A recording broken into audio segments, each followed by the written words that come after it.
Scrimmage number 1 in the books. He's Brent Hubbs. I'm Austin Price. 2-minute drill on this Saturday. First scrimmage of spring. Josh Heupel, as we would expect, pretty close to the vest. Yeah, I think that's what you see from all coaches. Nobody wants to jump out there and make any bold predictions or say anything that they have to walk back, if you will, after watching tape. But I think Josh Heupel was pleased with the effort. I think he continues to be pleased with that young group of newcomers in terms of how quickly they're picking things up. Some individual guys made some plays here and there. I think Squirrel White made a few plays today and talking to people. Defensively, though, I think they probably in some ways got the better of the offense overall. But it's scrimmage 1. We'll see where they go in scrimmage 2.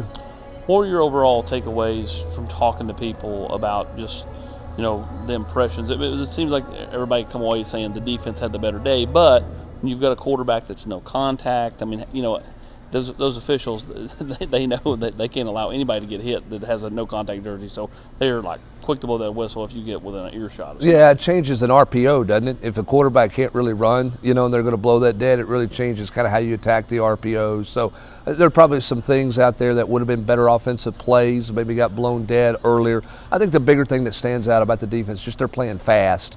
Little surprised that you're not hearing more about the ball being thrown over their head. Maybe that was defensive design today, to kind of keep it in front of them. You heard more about bubble screens, tunnel screens, sort of that RPO short stuff to this point. But I think the bigger takeaway defensively from a positive standpoint, just playing fast, which you would expect after a year in this defense under Tim Banks. Yeah, no doubt about it. Stanton Rommel, whose dad played at Alabama, let's go ahead and note that. He's here today, so is Trevor Duncan. Jaden Davis did make it in yesterday. That's on the recruiting side. As far as a couple of team notes, Latrell Bumpus, what you got? Well, we've seen him on crutches. He got hurt the first play or the first practice of spring. The good news is he's going to be back this fall, it looks like, but he's not going to be back the rest of spring.